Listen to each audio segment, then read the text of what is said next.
Kung ikaw ay magiging inspirasyon sa susunod na henerasyon, anong tatlong katangian ang nais mong maipamana sa kanila? Ulitin ko, kung ikaw ay magiging inspirasyon sa susunod na henerasyon, anong tatlong katangian ang nais mong maipamana sa kanila?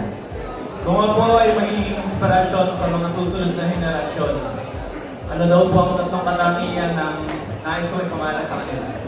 Unang-una po ay makinig sa kanilang mga magulang. Dahil alam naman po natin na ang ating mga magulang ay siyang nagtuturo sa atin ng wastong pag-uugali. Pangalawa ay mag-aral po silang mabuti dahil hindi po mapapantayan ng kahit anong halaga ang makapagtapos ng pag-aaral. At ang pangatlo po ay palagi po magdadasal sa ating po ang kapal. Lamang po at maraming salamat. Maraming salamat. Siyempre, may mga maligo araw-araw. Yes! Para hindi na naman nakakaya sa katabi. Alright, next, tawagin naman natin si Hans Vergara. Same din, Hans, pili ka ng isa. Ay, nabigay mo sa akin.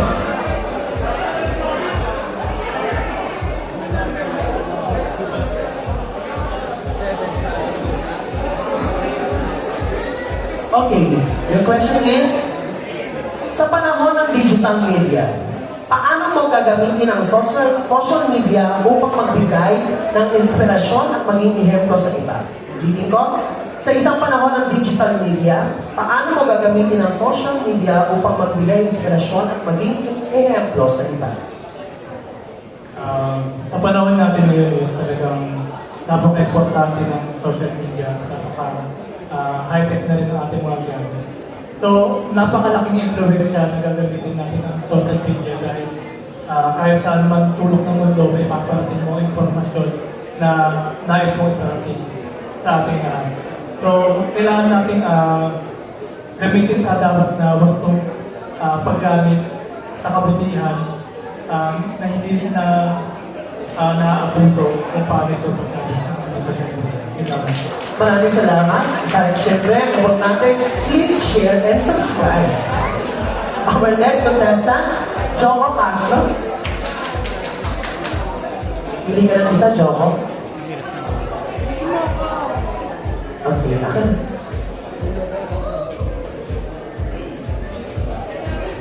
Okay, this is your question, Joko.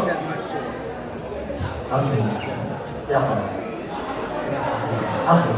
Your question is, sa iyong pananaw, ano ang responsibilidad ng mga kalalakihan sa paglaban sa karahasan, laban sa kababaihan at kabataan, at paano mo ito maisasabuhan? Ngunit, ano ang iyong pananaw sa responsibilidad ng mga lalaki sa paglaban sa karahasan, laban sa mga kababaihan at kabataan, at paano mo ito maisasabuhan? Isang maganda kami po sa inyo lahat. Para sa akin po, ang pumapasok po sa unang isip ko, ang mga kalalakihan ay parang sumisimbolo sa isang tatay, ang haligi ng ating tahanan. Ano ba ang ginagawa ng isang tatay? Ito ang nagtataguyod at nagpaproteksyon sa inyong pamilya, lalong-lalo na sa mga kababaihan at katandaan. Maraming salamat po. Maraming salamat, Joko. Ang tingin ng matandaan, no? Tingin na tingin, no? Tingin si Joko. Tapos katibigan niya, Ano ba yung fairness ng salita ng Joko? With conviction. at diretso. Dahil dyan, next move on. John Mapio Aclaracion. Hi, ready ka na? Handa ka na? Pili ka na isa ng men. Alam, lapit ka na. Yan.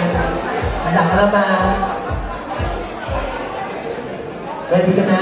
Okay, your question is, ano ang pinakamalaking hamon ng mga kabataan sa modernong panahon?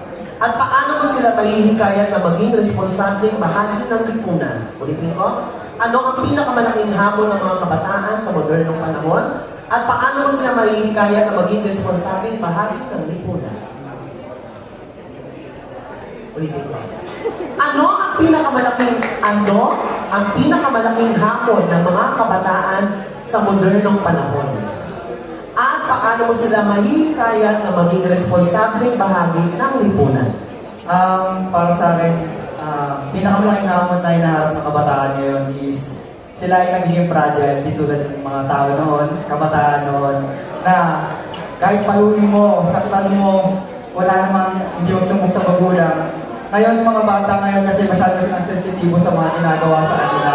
Kaya ang dapat na gawin natin sa kanila is turuan ng tama, palakihin na maayos upang sa mga susunod na henerasyon, mabago at mas mapausbong natin masayang gawain ng mga bata. Kaya na po. Maraming salamat. Grabe rin ang kabataan niya. Sa panahon namin, paluin mo kami, saktan mo kami, hindi kami papala. Gawin mo lahat. No coaching, please, dyan patron na to. Oo, Ben. Walang pera yung sagot mo.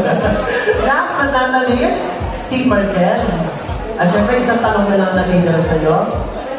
Okay?